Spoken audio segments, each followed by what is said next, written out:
Have you tried tinnitus therapies and still feel stuck with the ringing? Or worse, have you started to wonder if it's just you that these therapies don't work for? You're not alone, and you're not the problem. The truth is, tinnitus retraining therapy, cognitive behavioral therapy, and other tinnitus therapies don't work for everyone, and most people have never been told why.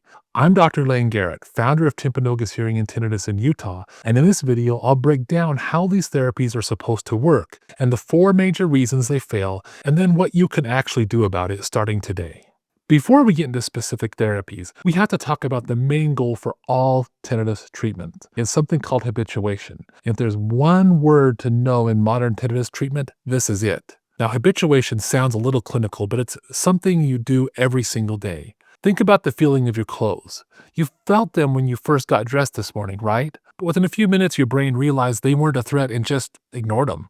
You probably don't think about your shirt again until I just brought it up. That's habituation in action. It's your brain's natural ability to filter out constant, unimportant information. And when it comes to tinnitus, habituation has 2 main goals. The first is habituating to the sound itself. The idea isn't to magically make the ringing disappear, but to train your brain to stop paying attention to it, to push it so far into the background you hardly even notice it. The second and maybe even more important goal is habituating your reaction to the sound.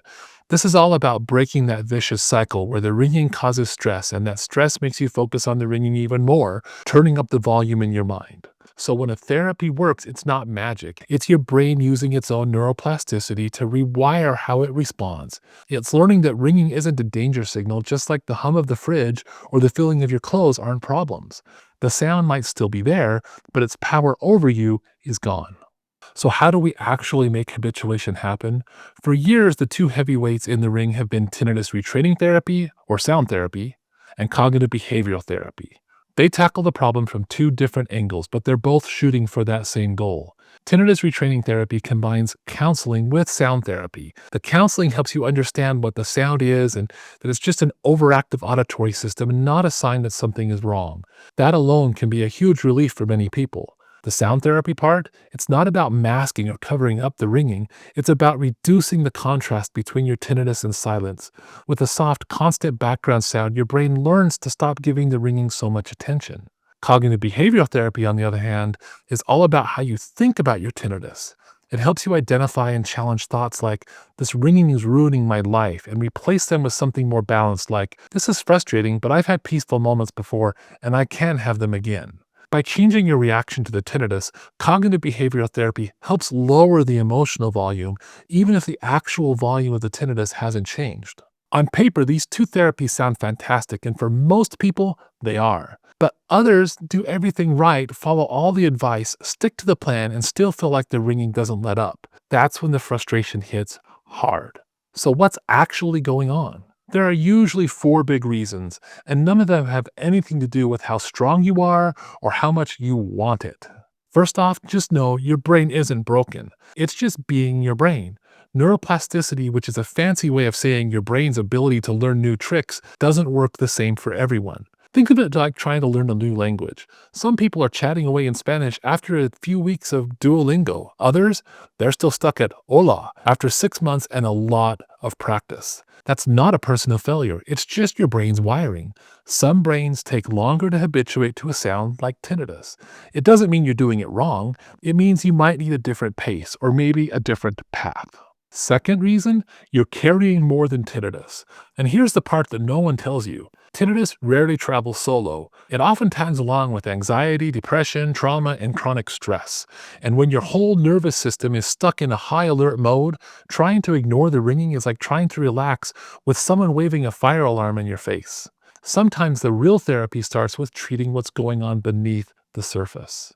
The third reason, inconsistency. Progress with tinnitus therapy isn't about perfection, it's about consistency. Think of it like going to the gym. You don't get stronger from one intense workout, you get stronger from showing up even on the days you'd rather skip. Habituation is the same. Tinnitus retraining therapy needs daily sound therapy, and cognitive behavioral therapy needs regular mental reps. And yeah, life gets messy, but when the practice becomes patchy, your brain never quite gets the message it's supposed to be getting. And the fourth reason, the sound itself can be kind of a beast. Not all tinnitus is equally tune-outable. A soft, steady hiss, your brain can often learn to background that pretty quick. But a loud, high-pitched tone that shifts and spikes like a malfunctioning car alarm, that's a little bit harder. If your tinnitus is unpredictable, reactive to noise, or just plain loud and you're not imagining a struggle, your brain is going to have a harder time filing that away as a harmless background noise.